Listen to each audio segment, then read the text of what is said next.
1971 সালে এক মুক্তিযুদ্ধের মধ্য দিয়ে আমরা বাংলাদেশের স্বাধীন মানচিত্র এবং স্বাধীন পতাকা লাভ করেছিলাম।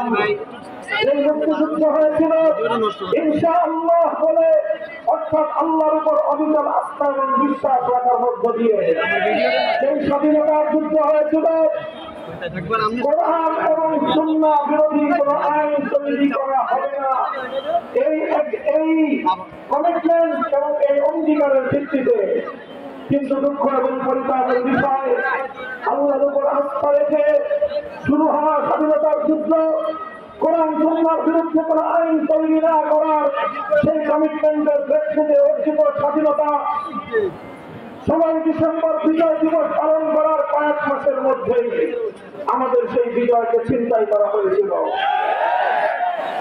পার্শ্ববর্তী আরেকটি রাষ্ট্র তার নিজ দেশের সংবিধানের মূলনীতিগুলোকে একটি প্রেসক্রিপশনের মাধ্যমে একটি দালাল সরকার প্রতিষ্ঠার মধ্য দিয়ে বাংলাদেশের মানুষের ইচ্ছা এবং অভিপ্রায়ের বিরুদ্ধে বাংলাদেশের হাজার বছরের ইতিহাস এবং ঐতিহ্যকে চুপায়ে তরিত করে সেই ভিনদেশী আরেক দেশের প্রেসক্রিপশনের আলোকে ৭১-এর মুক্তিযুদ্ধের চেতনা পরিপন্থী একটি সংবিধান প্রণয়ন করার মধ্য দিয়ে বাংলাদেশের মানুষকে দীর্ঘ ৮ শতাব্দীকাল পর্যন্ত শাসনের নামে শোষণ করা হয়েছে।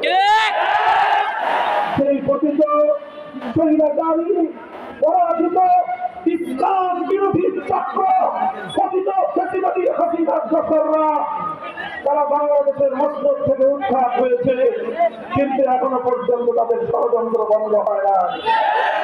এজন্য আমি বলি, আমাদেরকে সজাগ থাকতে হবে, সতর্ক থাকতে হবে।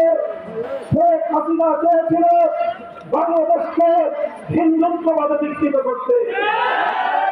আমরা বাংলাদেশের মানুষ, আমাদের হাজার বছরের ঐতিহ্য, একদিকে যেমন সাম্প্রদায়িক সম্প্রীতির ইতিহাস, আমাদের ইতিহাস সম্প্রীতির ইতিহাস, আমরা প্রত্যেকটি সংখ্যালঘু জাতির সব ধরনের অধিকারের নিশ্চয়তা প্রদান করি। কিন্তু বৌদ্ধ, খ্রিস্টান সহ যত সংখ্যালঘু সম্প্রদায় রয়েছে তাদের ব্যক্তিগত যানবাহনের নিরাপত্তা, অর্থনৈতিক এবং ব্যবসায়িক নিরাপত্তা এবং তাদের নিজ নিজ উপাসনালয়ে যার যার ধর্ম পালনের নিরাপত্তা এবং নিশ্চয়তা বাংলাদেশের হাজার বছরের ঐতিহ্য। কিন্তু আমরা লক্ষ্য করেছি বিগত ফ্যাসিস্ট আমলে তারা বারবার সংখ্যালঘুদেরকে নিয়ে নাটক সাজিয়েছে।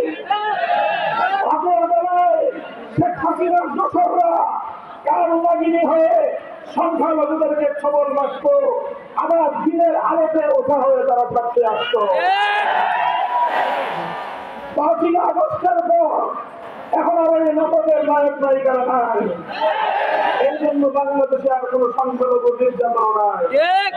সংখ্যালঘু ভাইরা, আপনারা মনে রাখবেন, এই হাসিনা এবং তার দোসরেরা তারা আপনাদের কল্যাণ চায় না, আপনাদেরকে আমাদের রাজনীতির হাতিয়ার বানাতে চায়। আপনারা আর এই হাসিনা এবং তার দোসরদের উপর আস্থা যদি রাখেন, আপনারা নিজেদের পায়ে নিজেরাই কুড়াল মারবেন। নতুন বাংলাদেশ করার পথে এদেশের ৯০% মুসলিম জাতিসত্তার সদস্যদের সাথে আপনাদেরকে আমরা আমন্ত্রণ জানাই, আসুন আমরা একটি সম্প্রীতির বাংলাদেশ গড়ে তুলি। এই বাংলাদেশে কোনো সাম্প্রদায়িক হানাহানি থাকবে না, এই বাংলাদেশে কোনো ফ্যাসিবাদের জায়গা হবে না, এই বাংলাদেশে আর কোনোদিন কোরআনের কোনো মাহফিলে 144 জারি হবে না, এই বাংলাদেশের আর কোনো কোরআনের মাহফিলে বাধা দেওয়া হবে না, বাংলাদেশে কোনো আলেম ওলামাকে নির্যাতন করা হবে না, বাংলাদেশে আল্লাহ নবীর ইজ্জতের দাবি তুলে আর কাউকে দূরে দিতে হবে না, বাংলাদেশে বৈষম্যের বিরুদ্ধে স্লোগান তুলে আর কোন ছাত্রকে প্রাণ দিতে হবে না। আমরা করে তুলতে বৈষম্যহীন সেই বাংলাদেশ।